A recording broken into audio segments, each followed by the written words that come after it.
prie, toi qui es le meilleur des enseignants. En ce moment encore, nous voulons te laisser toute la place. Nous t'ouvrons la porte de notre cœur. Nous voulons vraiment recevoir ta parole comme une sémence et cette sémence qui va porter des fruits en nous. Au nom de Jésus, j'ai prié. Amen. Amen. Oui, bien-aimés, ici nous voyons, la Bible nous parle de l'histoire de David. Donc, je vais combiner avec les psaumes 60, verset 14 et les livres de 1 Samuel 30 que nous venons de lire. Donc, comme je disais, vous savez, lorsque nous lisons les psaumes 60, verset 14, il y a trois choses fondamentales à observer dans ces versets. La première des choses, c'est avec Dieu. La deuxième des choses, ou le deuxième point, c'est faire des exploits. La troisième des choses, c'est il écrasera nos ennemis. Et ce soir, nous allons développer les premiers points avec Dieu. Amen. Amen. Amen. Nous allons développer les premiers points, c'est avec Dieu.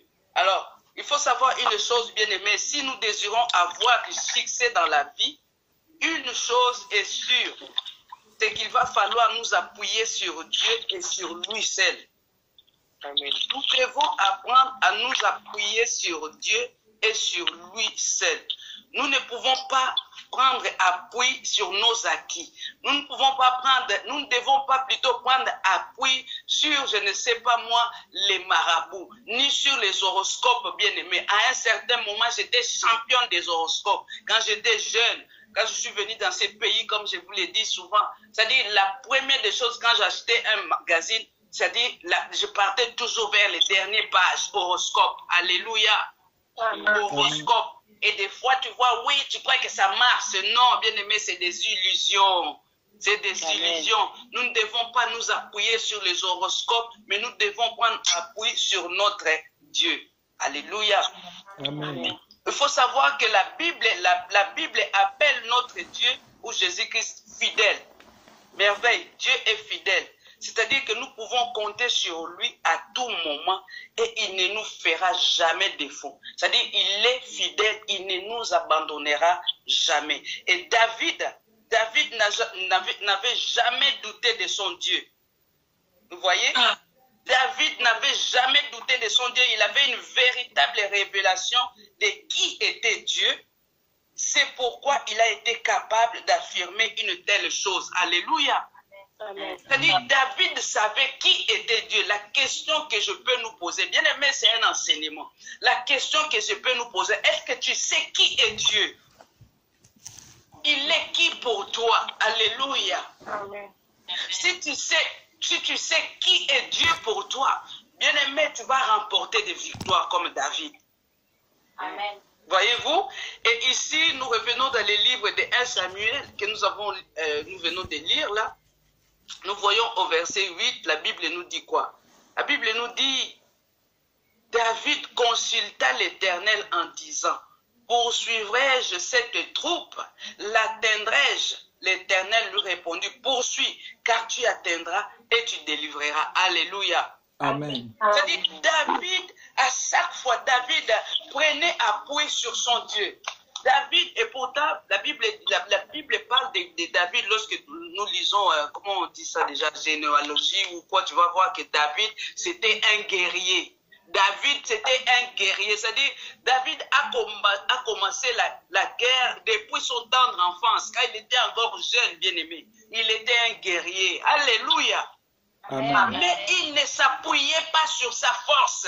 Il ne disait pas, non mon frère Pascal, si tu es là, tu vois moi avec, quand je suis sportif, si tu viens. Non, David ne comptait pas sur ses muscles. Alléluia. Amen. Mais il comptait sur son Dieu. David comptait sur son Dieu. Et ici, nous voyons que David, n'est-ce pas, a consulté l'Éternel. Bien-aimé, avant de faire quoi que ce soit dans la vie, prenons le temps de consulter l'Éternel. Avant, jeune homme, jeune fille, vous qui n'êtes pas encore marié, avant de vous marier, ne vous précipitez pas. Prenez le temps de consulter l'Éternel. Prenez le temps de consulter l'Éternel. Alléluia. Amen. Je vais ouvrir une parenthèse. Vous savez, le plus grand échec dans la vie d'un homme ou d'une femme, c'est le divorce. Alléluia. Les plus grands échecs dans la vie d'un homme ou d'une femme, c'est le divorce. Ce n'est pas que tu n'as pas de diplôme. Ce n'est pas que non. Les plus grands échecs dans la vie d'un homme ou d'une femme, c'est le divorce. Et pourquoi il y a un divorce? Parce que des fois, on se marie dans la précipitation. On se marie parce qu'on a vu Jeanne se marier. Moi aussi, je vais me marier. Alléluia. Amen. On se marie des fois parce qu'on a coiffé la Sainte Catherine. Parce qu'on a dépassé l'âge. Oh, j'ai 25 ans. Et il faut que je me marie. Et le premier venu, tu vas te jeter. Parce que tout simplement, tu commences à regarder à l'horloge biologique. Alléluia. Tu regardes à ton... Bien-aimé, il faut regarder au temps kéros. C'est-à-dire, il y a le temps kéros et il y a le temps des humains. C'est-à-dire, le temps kéros ne dépend pas de l'âge. Le temps kéros dépend de Dieu. Alléluia. Amen. Nous devons apprendre à dépendre de Dieu. Même si tu veux entreprendre un voyage, bien-aimé, consulte l'Éternel. Amen. Même si c'est un projet, consulte l'Éternel. Alléluia. Amen. David cherchait continuellement la face de Dieu. Quand je dis continuellement, c'est-à-dire les matins, midi et soir. David cherchait continuellement la face de Dieu. Et le verset 10, le verset 9 plutôt nous dit, David s'est mis en marche, lui et les 600 hommes qui étaient avec lui. Ils arrivèrent au torrent de Bézor où s'arrêtèrent ceux qui restaient en arrière. David continua la poursuite avec 400 hommes. 200 hommes s'arrêtèrent trop fatigués pour passer les torrents de bien-aimés. Ici nous voyons, lorsque tu es avec Dieu, une personne qui marche avec Dieu, c'est une personne qui est sûre de lui. Alléluia. Amen. Une personne qui marche avec Dieu, c'est une personne, Daniela, qui a l'assurance. C'est une personne qui est sûre de lui. C'est-à-dire, si Dieu dit déjà oui, quelqu'un peut venir te dire non. Mais toi, parce que tu es avec Dieu, parce que Dieu t'a déjà dit poursuis. Même si c'est Goliath, mais parce que tu as cette assurance que Dieu a dit je te les livre, tu n'auras pas peur. Alléluia. Amen. Une personne qui marche avec Dieu, c'est une personne qui a l'assurance. C'est une personne qui est ferme dans ses décisions. C'est une personne qui est déterminée. Alléluia. Amen.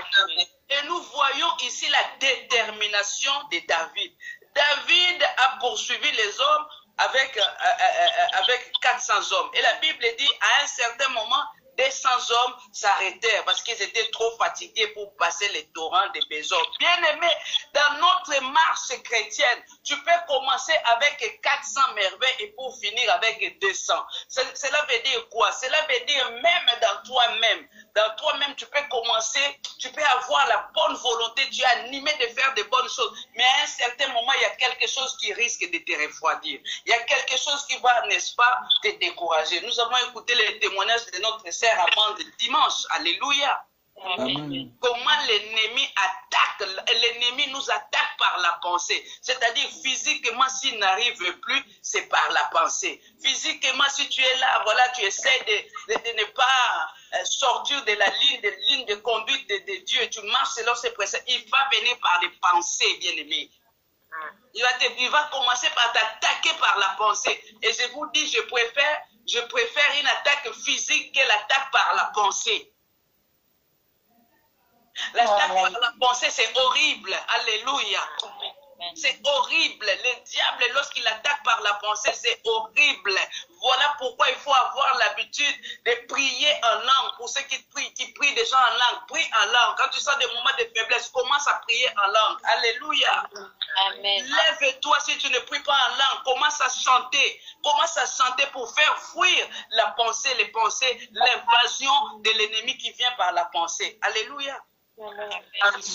Dans notre marche chrétienne, bien aimé, nous connaissons les hauts et les bas. Mais lorsqu'on est déterminé comme David, malgré que les 200 hommes, les 400 hommes, plutôt... Un plan inconnu.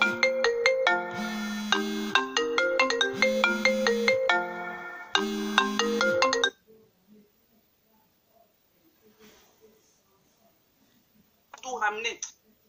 Est-ce que vraiment nous allons les poursuivre. Alléluia. En ce moment, peut-être qu'ils ont déjà traversé la frontière. Non, mais David, voyez-vous, David qui s'appuyait sur Dieu parce qu'il a consulté Dieu et il a demandé à Dieu, est-ce que je vais poursuivre ces troupes?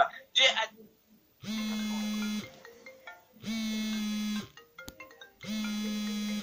des figues sèches et des masses de raisins secs. Après qu'il eut mangé, les forces lui revinrent, car il n'avait point pris de nourriture et point bu d'eau depuis 3 jours et 3 nuits. David lui dit, qui es-tu et d'où es-tu? Ah, j'ai beaucoup aimé merveille quand je suis arrivé là. Qui es-tu et d'où es-tu? Alléluia. Amen. Ah, bien aimé. Dieu est le maître des temps et des circonstances. C'est-à-dire, des fois, lorsque nous citons les versets, nous prions avec les versets, nous les citons à tort et à travers, sans comprendre. Mais ici, lorsque la Bible dit Dieu est le maître des temps et des circonstances, c'est-à-dire Dieu est capable de créer une circonstance.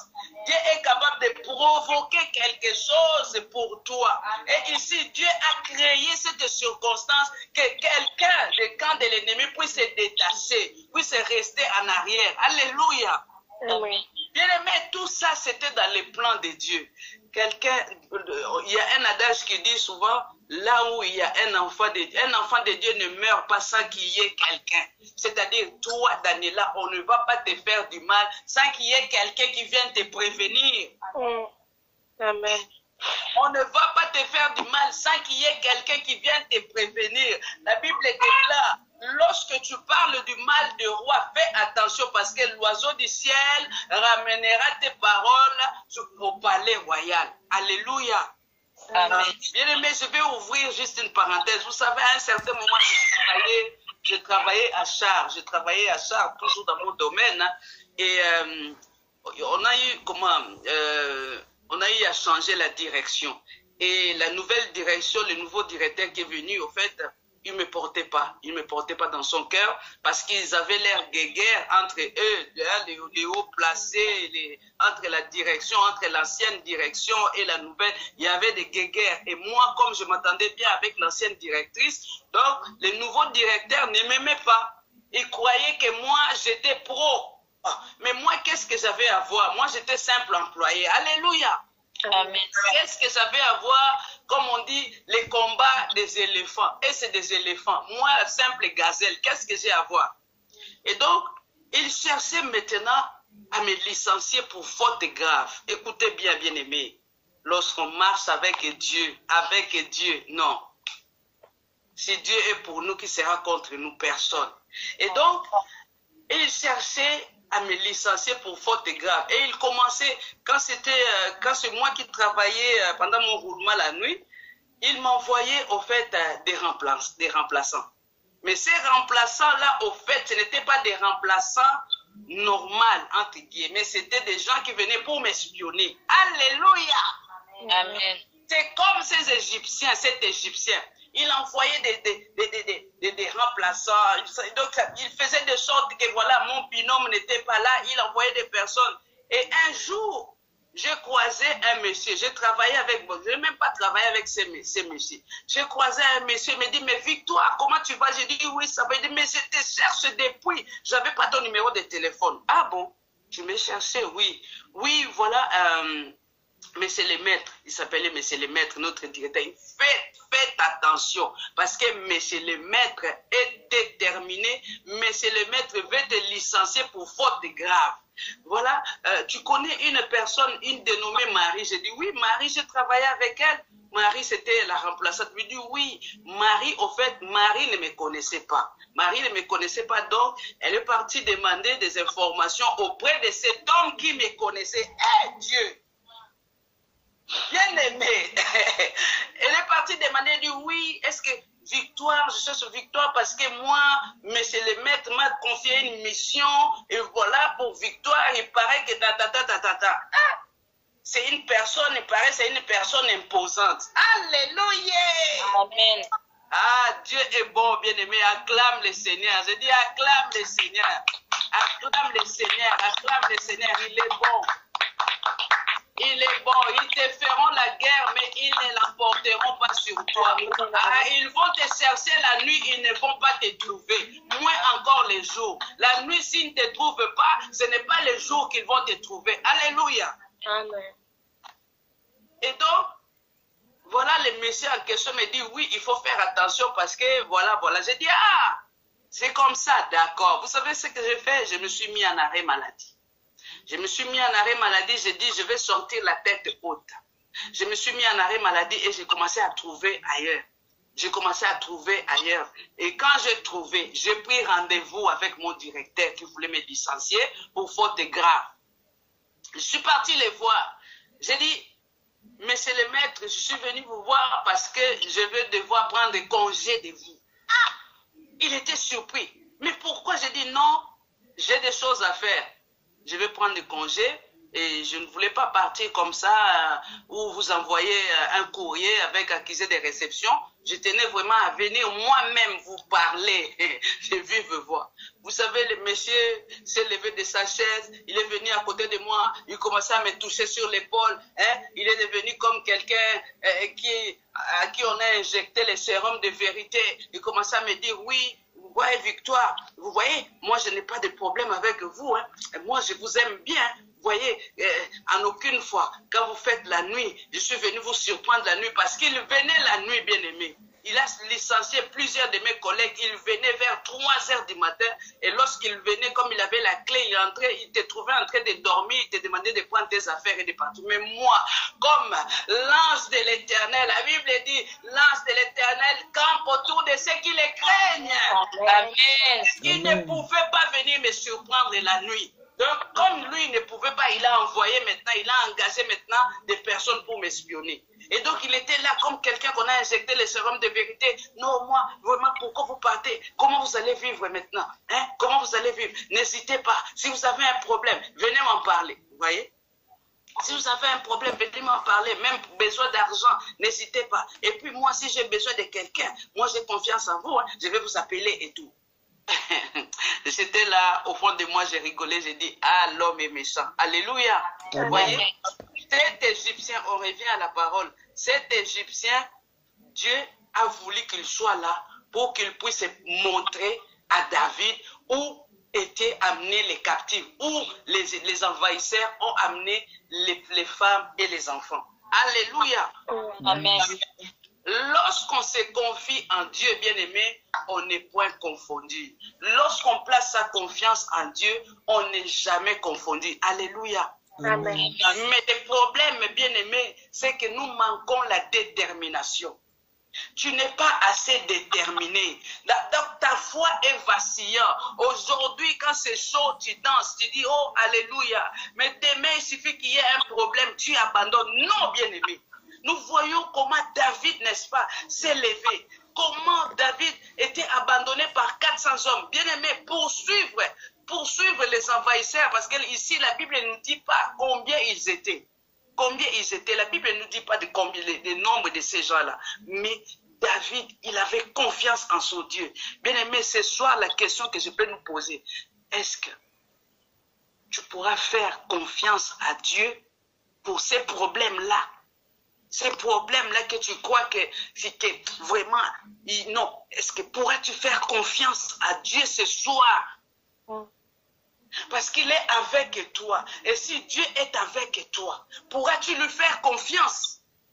Pourquoi tu continues à agir comme si tu es seul? Pourquoi tu continues à pleurer comme s'il n'est pas avec toi? Pourquoi tu continues à débattre comme si lui, il n'est pas là avec toi, bien-aimé? Je travaille la nuit, bien-aimé, et je vais vous dire, la nuit, il se passe beaucoup de choses. Amen. Il se passe beaucoup de choses la nuit. Et il m'arrive des fois de sentir des présences bizarres. C'est-à-dire, tu entends des bruits comme si les gens étaient en train de marcher. Et moi, quand c'est comme ça, je sors, bien-aimé. Parce que je sais que celui qui est avec moi est plus fort que celui qui est dans le monde. Amen. Parce que je sais que je suis entouré à gauche et à droite. Amen. Que vous n'allez rien me faire. Bien-aimé, lorsque tu marches avec Dieu, bannis la peur. Bannis la peur, bien-aimé. Bannis la peur, bien-aimé. On est parti en vacances et je crois que je vais m'arrêter là. Il y a une autre parenthèse que je vais ouvrir. On est parti en vacances, il y a de cela, je ne sais pas si c'est 3 ou 4 ans, vers Bordeaux. J'ai déjà donné ce témoignage à l'église, bien-aimé. On est arrivé pendant la nuit. Pendant la nuit, on dormait. Tout le monde dormait, mais moi, je n'avais pas sommeil. Je n'avais pas sommeil. Mais il y a quelque chose qui ne va pas. Il y a quelque chose qui ne va pas. Bien-aimé, tout le monde était en train de dormir. Et il pleuvait un peu. Et je vois une présence. Quand j'ouvrais les yeux, au fait, j'ouvrais les yeux physiques comme ça, je ne voyais rien. Quand je fermais mes yeux, je voyais qu'il y avait quelqu'un qui était assis dans les séjours. Parce que j'avais laissé la porte de la chambre ouverte. Je ferme les yeux, il n'y a rien. Plutôt, j'ouvre les yeux, il n'y a rien. Je ferme. Ah, j'ai compris. Je dis, allez, je rentre. Moi aussi, je monte en esprit. N'oublie pas, bien aimé, la Bible déclare, en réalité, dans l'homme, c'est l'esprit. Ne combat pas avec la chair, mais il faut combattre spirituellement. Le combat, il est spirituel, bien aimé.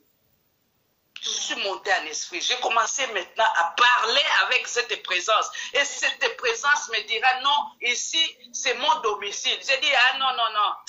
Non, non, non, non, non. J'ai dit, non, tu as menti. Ici, ce n'est pas ton domicile. Tu vois, moi, je suis ici pour 15 jours. Donc, j'ai payé. Là, maintenant, c'est moi. Je ne veux pas partager avec toi. Il me dit, non, moi, je suis là depuis, je ne sais pas, des années. J'ai dit, ça, ce n'est pas mon problème. Allez, sors maintenant. Sors. Je t'ordonne de sortir maintenant. Au nom de Jésus. Il m'a dit, non, je vais sortir, mais je vais rester juste. Il y avait un arbre devant, tu vois, où on était à Ourtem. J'ai dit, je ne veux pas te voir devant cet arbre. Je ne veux pas te voir. Je te chasse, quitte, je ne veux pas te voir. Dans le nom de Jésus, là, c'est mon territoire. Même cet arbre-là, c'est mon territoire. Et il est parti. Bien-aimé, chose étrange. L'année d'après, on est retourné au même endroit. On n'a pas eu la chance, n'est-ce pas, d'habiter les mêmes, bungalows, le gîte. Donc, il y avait notre famille, c'était un jeune couple. Bien aimé, mais cet esprit est revenu. Parce que nous, quand on est parti, en fait, la présence de mon Jésus l'empêchait. Bien aimé, tu n'es pas n'importe qui.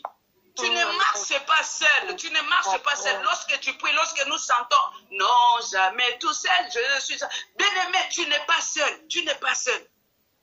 Mais le problème, c'est que tu n'es pas détecté. Donc, tu n'as pas assez de foi. Dès qu'il y a une feuille morte qui bouge, tu commences à trembler. Alléluia.